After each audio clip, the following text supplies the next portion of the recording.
Before we begin, if you've found yourself here tonight, if you've been searching for answers in the quiet corners of your mind, consider subscribing. Not for me, but for that version of you that's still trying to heal, piece by piece. You told yourself it would be better once they left. You told yourself that their absence would be the medicine you needed. And yet, here you are. Nights feel heavier now. Silence feels louder. And the spaces they once occupied somehow hurt more than the words they once said. You thought the wound was them, but now you see. The wound stayed even after they were gone. Sometimes, it's not the person that breaks you. It's the echo they leave behind. It's the questions they never answered. It's the why that never came.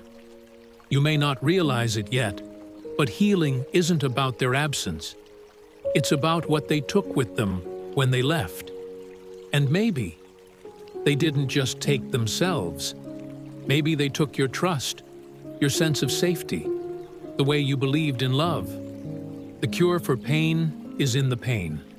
Rumi. The irony is, we often think closure comes from them, but closure is never given. It's taken. It's created. It's built in the quiet hours when you finally stop chasing their shadow. And I know, right now, you still feel broken because your mind keeps running the same loops. The if-only loops. The maybe-if-I-had loops. The I-should-have-seen-it-coming loops. The truth is, they didn't just leave. They left something inside you unhealed. And the hardest part? You still think healing is about them. You tell yourself, if they had stayed, maybe you'd be okay. If they had loved you better, maybe you'd have been whole. But deep down, a quiet voice whispers, they were never capable of giving you what you needed. Here's the part you might not want to hear. They could come back tomorrow. They could say all the right words. They could hold you like they mean it. And still, the wound would remain. Because the wound isn't them anymore. The wound is what you've come to believe about yourself since they left. You wonder why you still feel broken.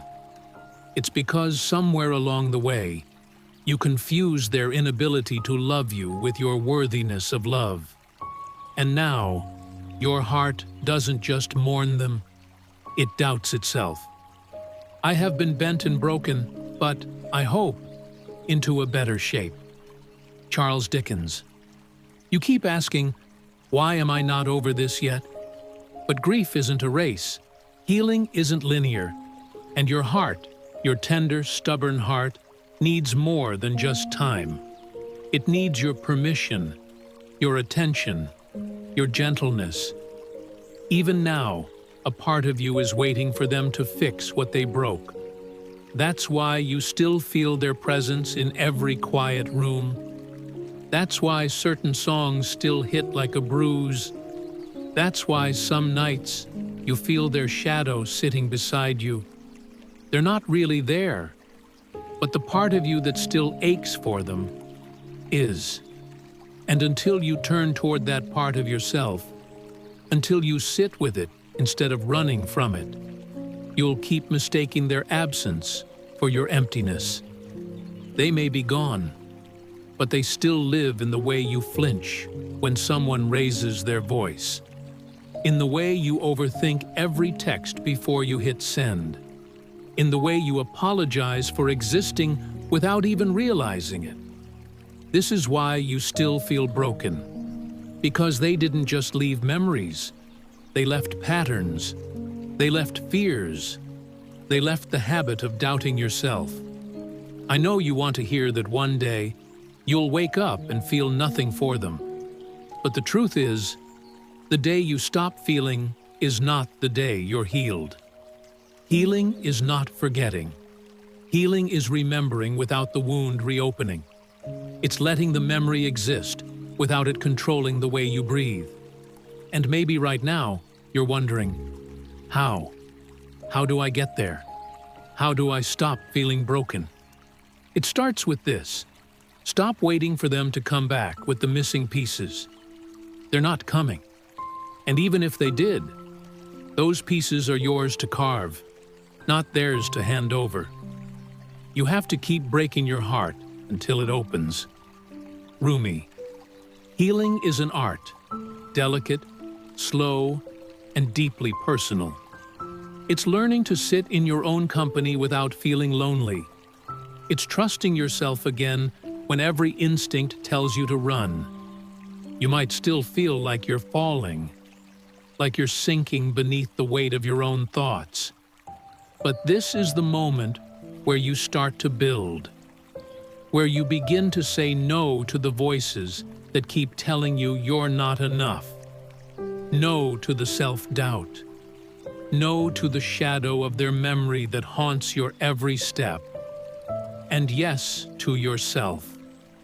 Because the most courageous thing you can do right now is to be gentle with the broken parts. To hold your own heart when no one else will. And in that tenderness, the wound begins to change. It doesn't disappear. It doesn't magically heal overnight. But it softens. It becomes part of your story, not the whole story. And that is the beginning of healing.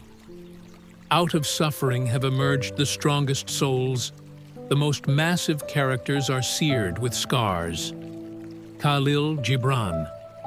You may still catch yourself glancing back, checking if the door is still closed, wondering if maybe, just maybe, they'll return and fix the pieces they broke. But the truth is, the door has closed, and you have the key. The key is in your hands, not theirs. You are the keeper of your own heart, the guardian of your own healing. And even if some days feel like you're standing on shattered glass, even if you feel the sting of every broken piece beneath your feet, remember this: you are not defined by what they left behind. You are not broken beyond repair. You are whole, even with your scars. Take a breath. Give yourself grace. And when you're ready, take the next step forward. Because healing is not a destination. It's a journey. And it begins right here, right now. Thank you for letting me share this moment with you. If this spoke to you, if it touched a part of your heart you thought was unreachable, consider subscribing. Because there are many more whispers to come. And healing is never a path walked alone. Now, you'll have a few minutes of quiet music to sit with these words. Let them settle. Let your heart breathe. And when you're ready, you'll take your next step. You're not alone.